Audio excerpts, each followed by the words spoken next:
I never thought the woman who raised my wife would be the one to destroy our marriage, not by having the affair, but by hiding it. My name is Jaden, and for 2 years I watched my marriage to my wife crumble in Sacramento, California, while her mother, Patricia, smiled at family dinners and called me son. What I didn't know was that Patricia had walked in on my wife, Vanessa, and my former business partner, Roland, in our guest bedroom during a surprise visit. And instead of telling me, she convinced Vanessa to work it out quietly to avoid embarrassing the family.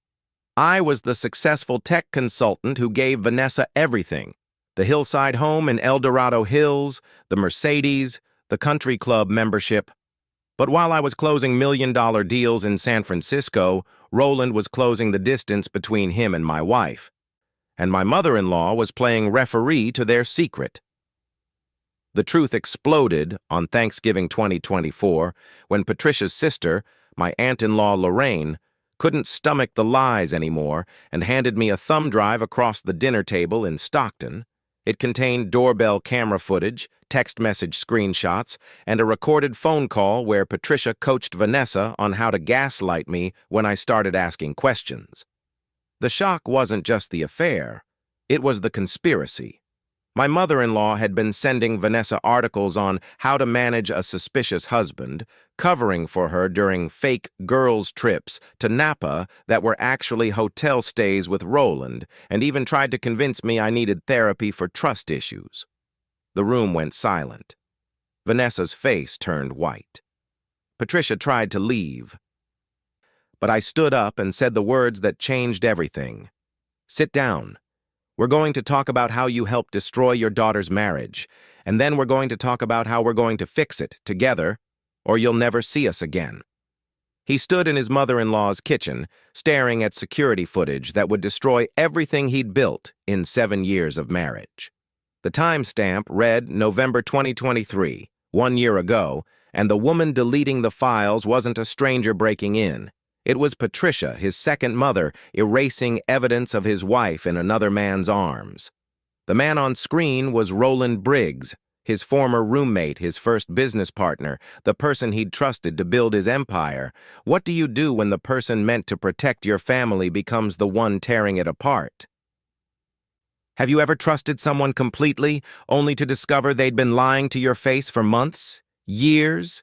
This isn't just about infidelity, it's about a family that chose comfort over truth, silence over integrity. Stay with me, because what happens next will challenge everything you believe about loyalty, forgiveness, and whether some betrayals are too deep to forgive. If you've ever wondered how far family loyalty should go before it becomes toxic, hit that like button right now. But to understand how it all fell apart, we need to go back to where Jaden thought his life was finally coming together. He proposed on the same street corner where his mother once waited for the bus to her third job, proof that he'd finally made it. Jaden Marcus was 30 years old when he met Vanessa Pritchard at a Sacramento charity gala in 2018. The ballroom glowed with champagne promises and designer gowns, but Jaden only saw her, laughing with children from the after-school program she ran, her dress wrinkled from sitting on the floor, completely unaware she was the most authentic person in the room. He'd grown up in Modesto, California, watching his mother work herself to exhaustion just to keep the lights on. By the time he graduated from UC Davis with an engineering degree, he'd already launched his first consulting firm. Success wasn't optional, it was survival. Vanessa was different. She taught elementary school, came from a tight-knit family in Sacramento, and had the kind of warm Sunday dinners and holiday traditions he'd only seen in movies.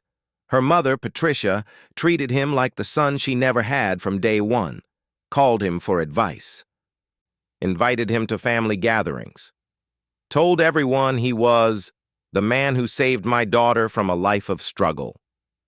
Their first kiss happened in the parking lot after the gala, pressed against his car, her hands sliding under his jacket while security cameras blinked overhead. He didn't know then that cameras would later expose everything he couldn't see. 6 months later, they were engaged. The party was at Patricia's house. Music, laughter, toasts about forever. Patricia pulled him aside near the kitchen, gripping his arm tight enough to hurt. "You're going to take care of my girl, right? Promise me you'll never let her struggle like I did." "I promise," he said, meaning every word. He had no idea what that promise would cost him. Have you ever met someone and just known they were different? That feeling when everything clicks? Drop a if you've felt that certainty. What Jaden didn't realize was that Patricia's definition of taking care came with conditions he'd never agreed to, and a silence that would eventually suffocate them all. They said opposites attract, but nobody mentions what happens when opposite starts feeling like incompatible. The wedding was in Sacramento, summer of 2019. Patricia orchestrated every detail: flowers, seating charts, the exact shade of ivory for Vanessa's dress. Jaden didn't mind. He was busy expanding his consulting business, taking on clients throughout the Bay Area, building the empire his mother never got to see him create. They bought a house in Granite Bay, chef's kitchen, backyard pool, 3 empty bedrooms waiting for children who never came. It had everything, except time. Success smelled like loneliness. Tasted like takeout eaten alone at 11 p.m. while Vanessa slept upstairs. Felt like the growing distance between their bodies in a king-sized bed that somehow kept getting wider. By 2020, the cracks started showing. Missed dinners. Forgotten anniversaries. Her voice on the phone getting quieter, more distant. His excuses getting more elaborate. Their second anniversary, he came home late with flowers and apologies. She was already in bed, but pulled him down anyway. Their intimacy felt desperate that night, almost angry. Bodies moving with urgency that had nothing to do with desire and everything to do with fear. "Don't leave me," she whispered against his neck. "I'm right here," he answered, not realizing she meant emotionally, not physically. She kissed him harder, trying to find connection in friction. He responded, thinking he was giving her what she needed. They finished in silence. She turned away. He fell asleep thinking they'd fixed something. He was wrong. The fights started small. "Why are you always working? Why don't you talk to me anymore? Why does your business matter more than us? Your mother worked 3 jobs to survive. You work 3 jobs to prove something. I work so you never have to. I never asked for that. I asked for you." But he didn't know how to give himself. Only his success. Only his provision. Only the parts that looked good from the outside. When does ambition become avoidance? When does providing become abandoning? Tell me in the comments. Have you been on either side of this argument? Patricia started coming over for dinner 3 nights a week to keep Vanessa company. Jaden thought it was sweet. He didn't notice how Vanessa stopped complaining about being alone once her mother started filling the silence. Some people from your past should stay there. But Roland Briggs walked back into Jaden's life with a smile and a secret. Summer of 2022. Roland moved to Sacramento after a messy divorce, looking to start over. He and Jaden had been roommates at UC Davis, co-founded their first consulting firm together before creative differences split them up. Roland was everything Jaden wasn't: charming, emotionally expressive, the kind of guy who remembered birthdays and asked how you were really doing. When Roland called saying he was in town, Jaden suggested dinner. Old friends, business opportunities, second chances. The restaurant overlooked the Sacramento River, sunset turning the water into molten copper. Roland raised his glass. To second chances and old friends. The wine was expensive. The view was perfect. And Jaden missed every warning sign. The way Roland's eyes lingered on Vanessa when she laughed. The way she laughed differently around him. Lighter, freer, like she'd been holding her breath for years and suddenly remembered how to exhale. The way their conversation flowed easily while Jaden checked his phone for work emails. "He's lucky to have you," Roland said to Vanessa while Jaden took a call outside. Some men don't realize what they have until it's too late. On the drive home, Vanessa was unusually quiet. Her fingers traced patterns on her thigh, a nervous habit Jayden had stopped noticing years ago. "He's nice," she said carefully. "Different than I expected." Jayden reached for her hand, misreading her distraction as contentment. "We should have them over more often." Her fingers tightened around his. "Yeah, maybe we should." 3 weeks later, she mentioned running into Roland at the grocery store. Total coincidence. They grabbed coffee, just talked. It was nice to have adult conversation during the day, she said. Jayden was relieved. She was making friends, getting out of the house, seeming happier. He was in San Francisco closing a deal when her text came through. "Don't worry about dinner. Mom's coming over and Roland might stop by." The message sat unread for 4 hours. By the time he saw it, everything had already changed. Have you ever watched someone enter your life and just felt uneasy? That instinct you couldn't explain? Drop it if you've ignored red flags you later wished you'd seen. What Jayden didn't know was that "might stop by" had become routine. That Patricia was already laying groundwork for secrets. That the coffee dates had turned into lunch dates had turned into afternoon visits when Jayden was 2 hours away, too busy building an empire to notice his marriage crumbling. Betrayal doesn't announce itself. It moves in slowly, disguised as friendship, comfort, and someone who finally understands. Summer of 2023 brought new strain. Fertility treatments that didn't work, doctor appointments that led nowhere, bank accounts that could afford any procedure but couldn't buy them the family they wanted. Vanessa stopped smiling. Jayden worked more hours, as if success could somehow compensate for what their bodies wouldn't do. Roland became a regular presence. Coffee turned into lunch, turned into him showing up to help with yard work, fix a broken faucet, be the person who was physically there when Jayden was emotionally absent. Patricia encouraged it. "Roland's such a good friend to both of you," she'd say. "It's nice Vanessa has someone to talk to when you're traveling." 4th of July, 2023. They threw a pool party, neighbors, co-workers, the performance of suburban happiness. Patricia played perfect hostess. Jayden manned the grill. Roland helped Vanessa with drinks in the kitchen. Their hands touched, reaching for the same bottle. The moment lasted 2 seconds too long. Nobody else noticed. Fireworks exploded overhead, red and white sparks falling like warnings nobody heard.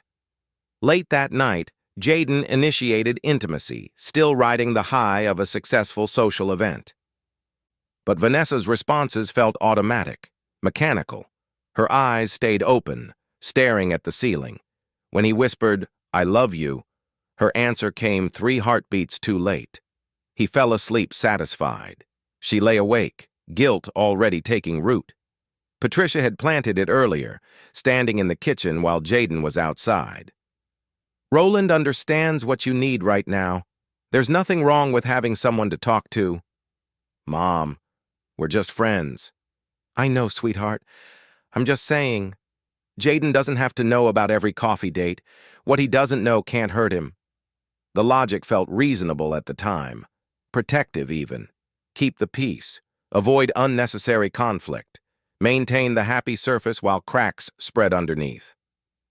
August 2023.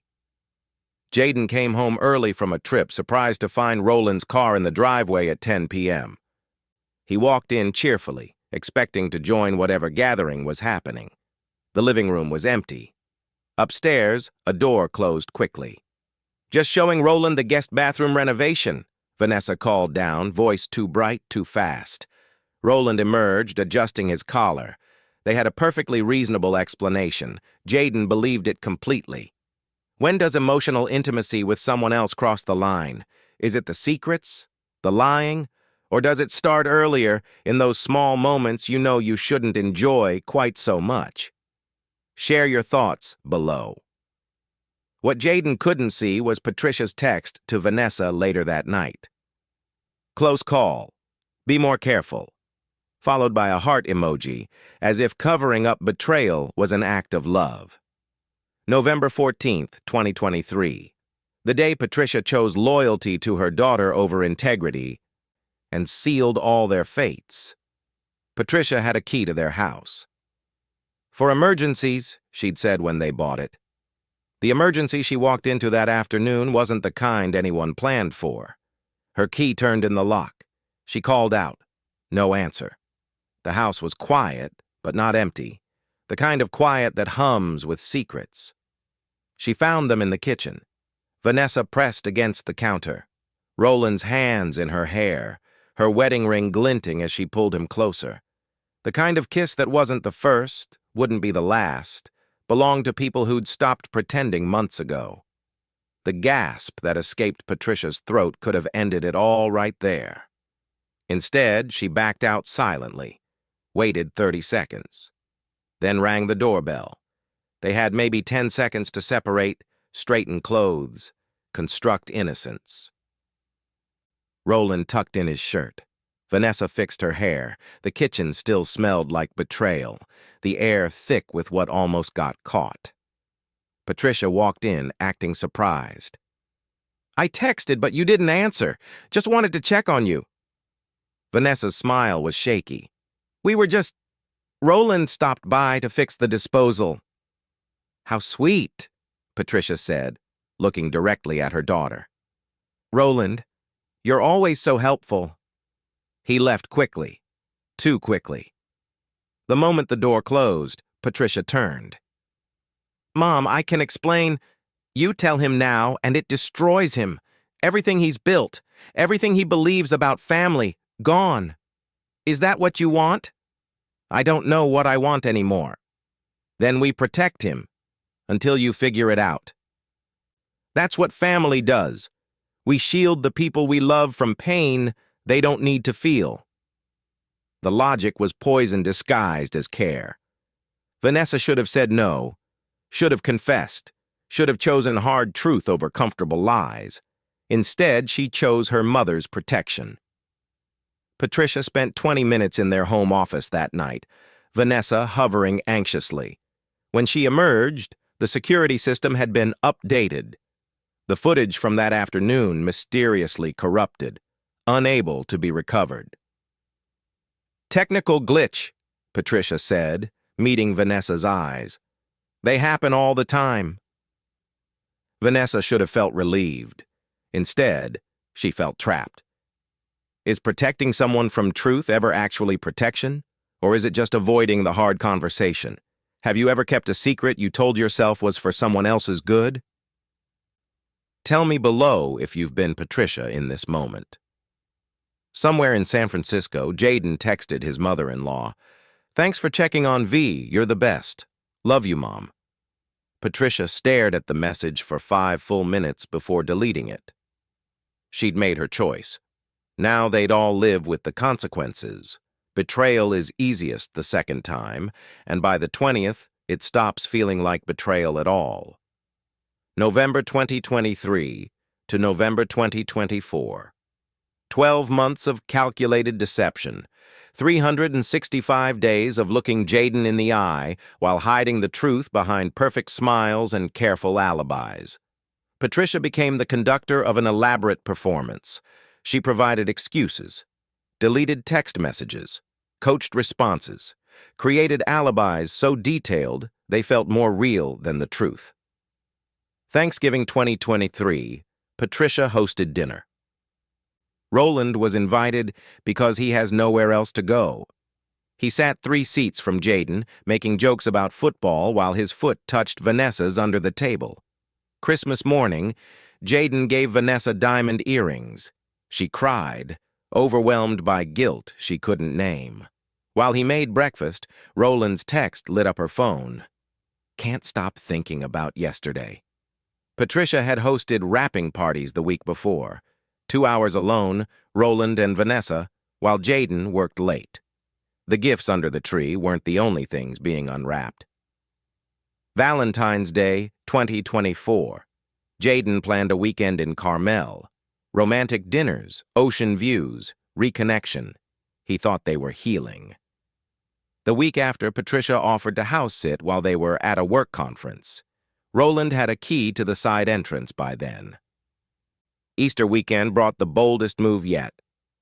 Jayden flew to Los Angeles for a client presentation. Vanessa told him she was going to a spa weekend with her mother. The spa was actually a boutique hotel in Napa Valley. Just Vanessa and Roland. Patricia provided every detail of the cover story, confirmation numbers, spa treatment names, even fake Instagram posts of cucumber water and robes. The hotel room overlooked vineyards going gold in sunset light. No rushing this time. No fear of discovery. Roland undressed her slowly, methodically, like he had all the time in the world. "Tell me you want this," he breathed against her collarbone. "I want this," she answered. And for those hours, she did. The guilt came later, always later, in the drive home when Patricia's text arrived. "Jayden called. I told him you were getting a massage. How was your spa day?" Complete with a winky emoji. Vanessa wanted to throw up, but by July the nausea had faded. The lies became routine, natural, easy. Jayden found a hotel receipt in July that didn't match Vanessa's story. She froze. Patricia stepped in immediately. "The spa package included a Napa hotel stay. I handled the booking. Must have mixed up the details, sweetheart." "That seems," Jayden started. "Are you calling your wife a liar? Or me?" "Honestly, Jayden, the stress is making you paranoid." He apologized. To them. For doubting. Have you ever known something was wrong but let yourself be convinced you were crazy? When does trusting people become self-betrayal? Drop a comment if you've been gaslit by someone you loved. October 2024. Jayden couldn't silence his instincts anymore. He hired a private investigator named Chen. Not because he wanted to believe the worst, because he needed to prove to himself he was wrong. Chen was very, very good at his job, and Patricia had gotten comfortable. Roland had gotten sloppy. And comfort makes people careless. Truth doesn't stay buried. It waits in deleted files, forgotten receipts, and one investigator who knew exactly where to look. Chen's office smelled like coffee and old paperwork. The walls were covered with timeline printouts, highlighted receipts, phone records that told stories people thought they'd hidden. "Your mother-in-law deleted security footage on 17 separate occasions over 12 months, Chen said, sliding photos across the desk. "That's not technical problems. That's intentional." Each photo was a knife. Roland's car in their driveway during business hours when Jayden was traveling. Hotel receipts with dates that perfectly matched his conference schedule. Text message metadata showing hundreds of deleted conversations between 3 phone numbers, Vanessa's, Roland's, and Patricia's. "They've been coordinating," Chen continued. "Your mother-in-law isn't just covering for the affair, she's managing it." Jayden stared at the evidence spread before him. His hands shook. "How long?" "The affair started around November last year. But your mother-in-law's involvement, that's the real story here. She's not just enabling. She's running the whole operation." Chen pulled out another file. Surveillance photos from September. Vanessa and Roland at a downtown Sacramento restaurant, corner booth meant for privacy. Their body language told everything, leaning in, his hand covering hers. Her smile unguarded in ways Jayden hadn't seen in years. No smoking gun, just intimacy captured in pixels and timestamps. "She calls me son," Jayden whispered. "She tells me she's proud of me. People who love you don't systematically help others betray you. I'm sorry, but that's not what love looks like." Chen's phone buzzed. He glanced at the screen, then looked at Jayden with urgency.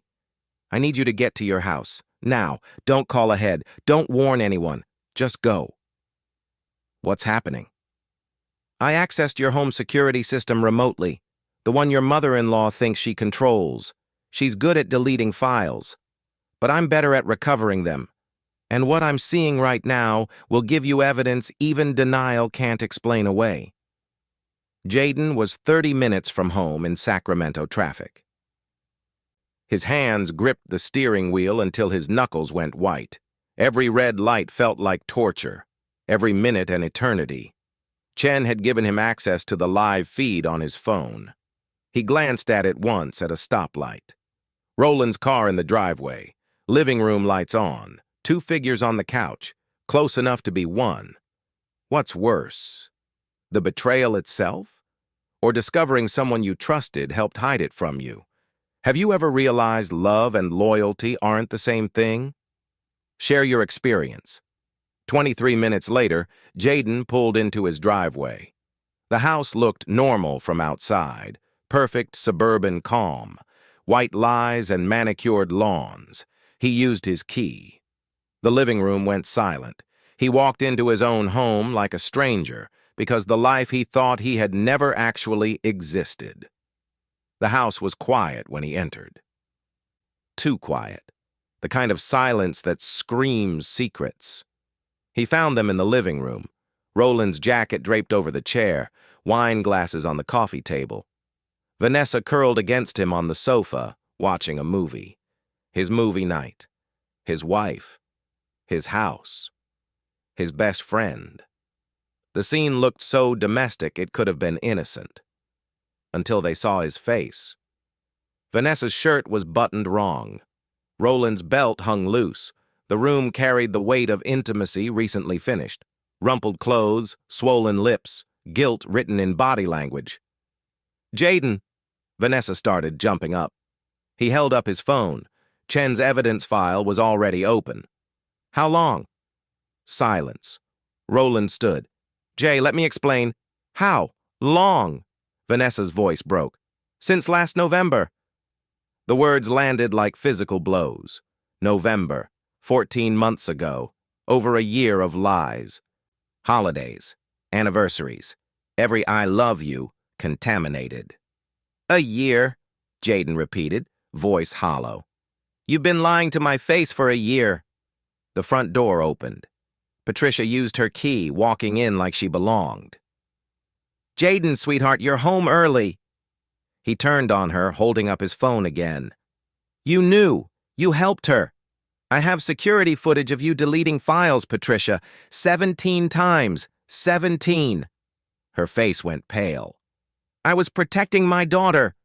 From what? Consequences? Honesty? From me? I didn't want to see you hurt.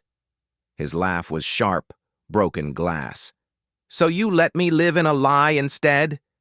You let me believe I had a family, a marriage, people who love me? That's what you call protection? He pulled up Chen's files on the TV, their smart TV, the one they'd picked out together, the one that now displayed evidence of systematic betrayal. Each video played automatically.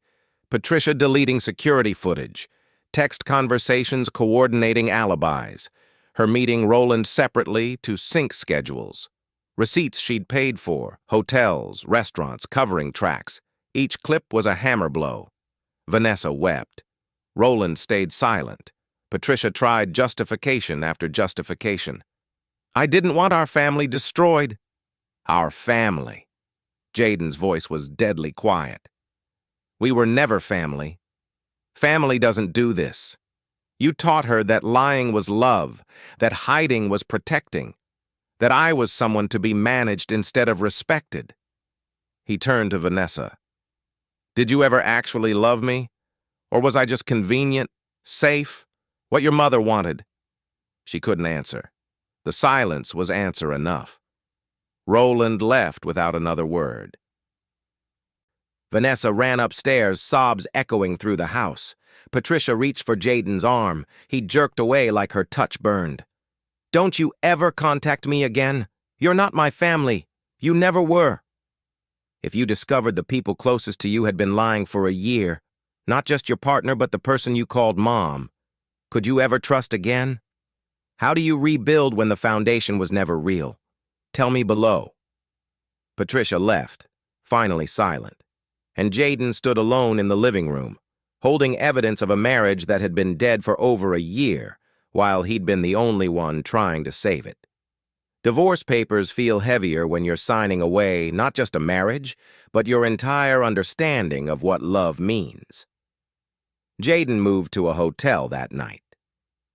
The Hyatt downtown, city lights that used to feel like possibility, now just reminded him how small he'd made his world, how much he'd invested in people who saw him as optional. The lawyer's documents spread across the bed: divorce filing, restraining order against Patricia, business dissolution with Roland, his entire life reduced to legal paperwork and betrayal timelines. He couldn't eat, couldn't sleep, kept replaying their last anniversary. Vanessa, breathless, clinging to him, whispering, "I love you." With desperation he'd misread as passion. Now he knew it was guilt. Had she ever actually wanted him? Or was he always just the safe choice, the provider, the man her mother approved of? Every intimate moment recontextualized, every kiss poisoned by the question, was she thinking of him? Day 3. Vanessa's voicemail, number 40-something. "I never meant to hurt you. I was lonely and he was there, and Mom said, 'Jaden, please call me back. Let me explain properly.' He told his lawyer, 'I don't want explanations. I want out.' His mother called from Modesto. Her voice was steady, familiar, real. 'Baby, are you okay?' 'No, Ma, I'm really not.' 'Good. You shouldn't be. Feel it all. Then decide who you want to be on the other side.' Week 2 brought a new low. Patricia showed up at his hotel lobby. Security called his room. "There's a woman here claiming to be your mother." He almost laughed at the cruelty of that word. "Tell her I don't have a mother." But she didn't leave. Sat in the lobby for 6 hours holding an envelope. Security called twice more. She refused to go. Finally, he agreed to meet her in the parking lot, just to end it. Just to make her leave. She looked smaller somehow, older, broken in ways that would have moved him 2 weeks ago. "If you're going to hate me," she said, voice shaking, "at least hate me for the truth." The envelope contained something unexpected. Security footage from her own home. Conversations he'd never heard. Confrontations he didn't know happened. When someone betrays you, do you owe them the chance to explain? Or is their why irrelevant compared to their what? Share your perspective below. Does understanding betrayal make it hurt less? "Watch these," Patricia said. "Then decide what you think of me." He took the envelope. Not because he wanted to forgive her, but because he needed to understand how people he'd loved could do this to him. Sometimes the person you blame has been drowning in their own guilt.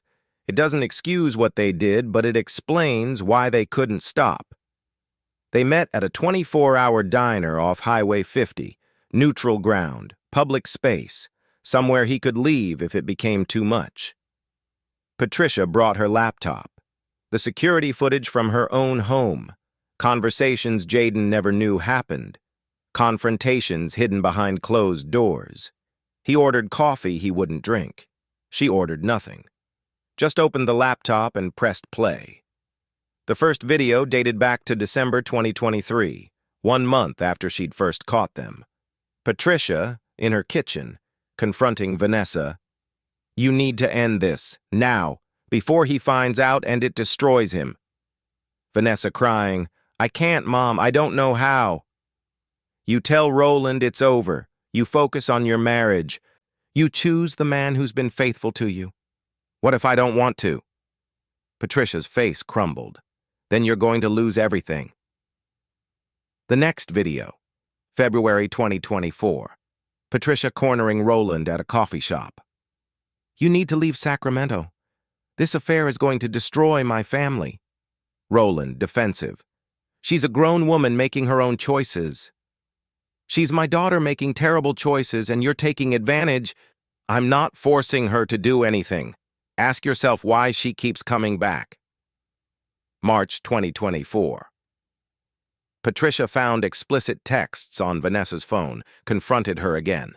"If you don't stop, I'm telling him." Vanessa's response was cold, calculated. "Then you'll lose me, Mom. Both of us. Your choice." The threat was clear. Tell the truth, lose her daughter, keep the secret, keep the relationship. Patricia had chosen wrong. She manipulated me, Patricia whispered, watching Jaden's face. She knew I couldn't stand the thought of losing her, so she used it. Used me. You still helped her, Jaden said quietly. I know. You deleted files, provided alibis, looked me in the eye and lied. I know. You called me son while helping destroy my life. Patricia's tears came then, ugly, broken. My mother did the same thing when my father cheated. She kept it secret to save the family, and it destroyed us anyway. I swore I'd never be her. Then I became exactly her. Does understanding someone's weakness make their betrayal forgivable? Can you separate intent from impact? Have you ever had to decide between protecting someone and protecting the truth? Comment below. The final video, October 2024. Patricia telling Vanessa, I'm going to tell him. I can't do this anymore. Vanessa's response, then you'll lose us both. Your choice, Mom. Patricia had made the wrong choice. Again. I have one more thing, Patricia said, sliding a recording device across the table. She's meeting Roland tonight. One last time, she said. If you want the full truth, if you want to hear what she really thinks about all this, you could listen. Jaden stared at the device. Some truths you can't unhear. He picked it up anyway. The worst betrayals aren't the lies you discover. They're the truths spoken when people think you'll never hear them. The hotel room felt smaller with Patricia sitting across from him. Two people who should have been family, now bound only by shared devastation. The recording device sat between them like evidence at a trial. Jaden pressed play. Vanessa's voice emerged, familiar, loving, a stranger's. The recording was from a wine bar downtown. Background noise of glasses clinking, soft music, normal people having normal nights. Roland and Vanessa having anything but normal conversation. Did you ever love him? Roland's voice, quiet but clear. Long pause. So long Jaden thought the recording had cut out. I loved what he represented. Stability, success, the life my mom wanted for me. But did you love him? Another pause. Each second a knife. I loved feeling safe. That's not the same thing, is it? Jaden's chest constricted. Patricia covered her mouth, tears already falling. Roland again. What happens now? Mom will come around eventually. She always does. And Jaden, he'll find someone who can love him the way he needs. Someone less complicated than me. You sound relieved. I am. Vanessa's laugh was light, free. This last year, having you, not having to pretend all the time with him, I forgot how exhausting it was being the perfect wife to someone who only married me because I fit his idea of family. The recording continued. Plans for being discreet after the divorce. Roland suggesting they could go public once things settled. Vanessa laughing about how Jaden probably suspected nothing. Each word was a scalpel, precise and devastating. Patricia stood abruptly, hand over her mouth, and rushed to the bathroom. The sound of her vomiting carried through the door. Jaden sat frozen, played it again, forced himself to hear it, to believe it, to finally let go of the woman he thought he'd married. She never loved him, not the way he loved her. Maybe not at all. 7 years, built on performance, on what he represented, not who he was. Patricia returned, face pale. That's not... I never told her to marry someone she didn't love. I never said that. Didn't you? Jaden's voice was flat. Every comment about my success, my stability, what a good provider I'd be. You taught her to value the wrong things. And she taught herself to lie about it. His phone rang. Vanessa calling for the 40th time in 2 weeks. For 2 weeks, he'd ignored her. This time, he answered. I heard everything, he said quietly. The silence on her end was deafening. Is it worse to be betrayed by someone who loved you and fell out, or someone who never really loved you at all? Which breaks you more completely? Tell me in the comments. The recording Patricia made, every word. So when you ask if we can talk, if I'll listen to your explanation, Vanessa, there's nothing left to explain. He hung up, blocked the number, and felt something inside him finally, brutally, break free. California's a no-fault divorce state, which means even when someone destroys your life, the law treats it like a business deal. The conference room overlooked the state capitol. Government and justice spread out below while inside, lawyers negotiated the end of a 7-year lie. Vanessa sat across from him, makeup perfect, hands trembling.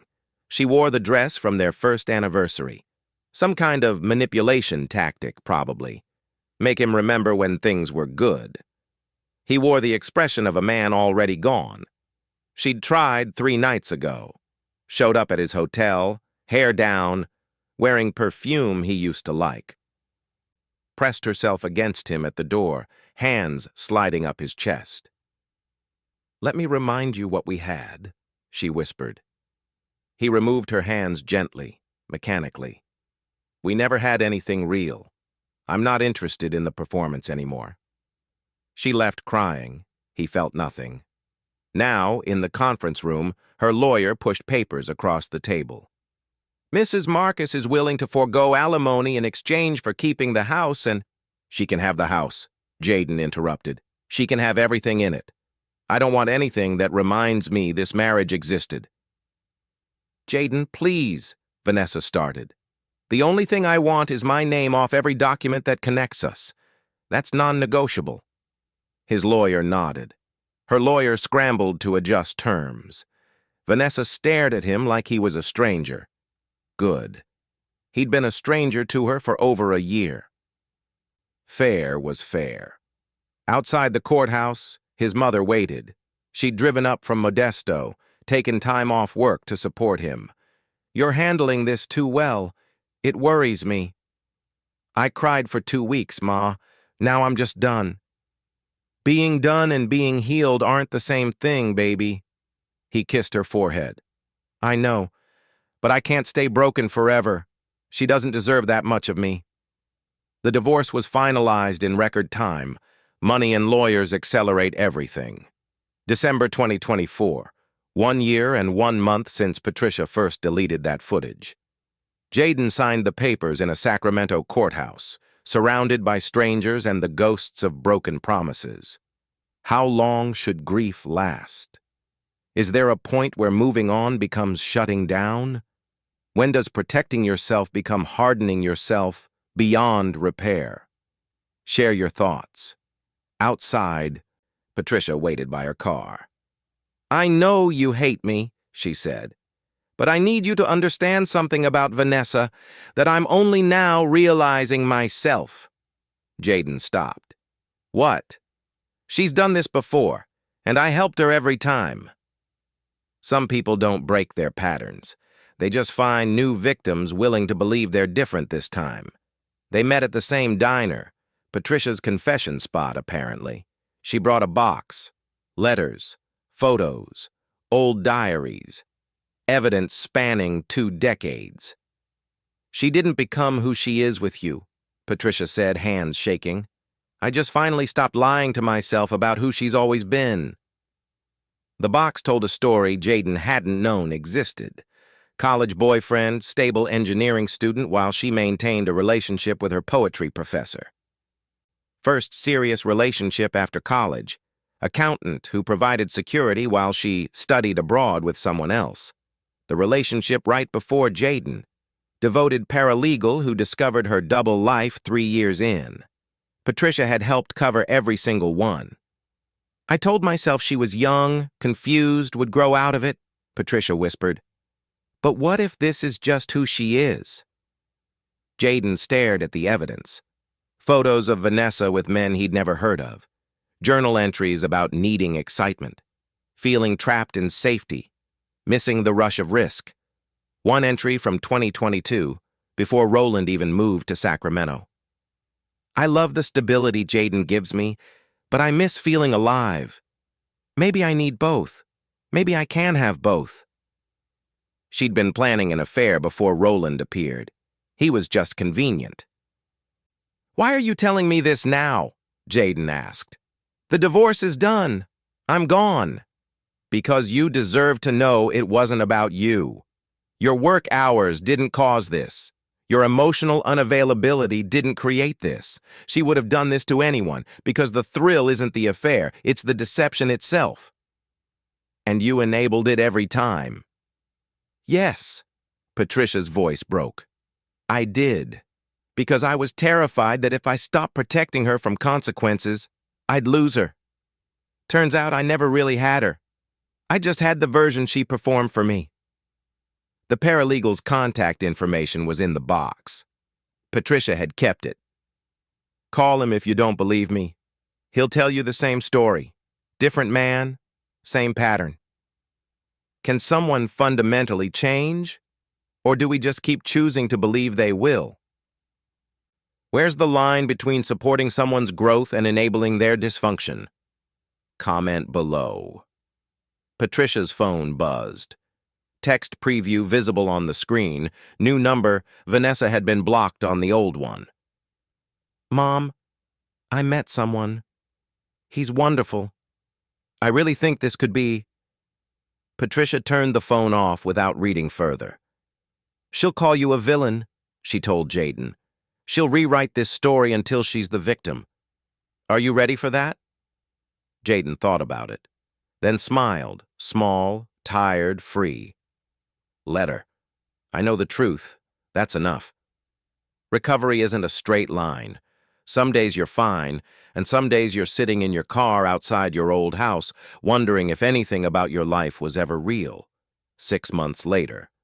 June 2025. Sacramento summer heat made everything shimmer. Roads, buildings, memories. Jaden's new apartment in Midtown was smaller, older, nothing like the Granite Bay showcase.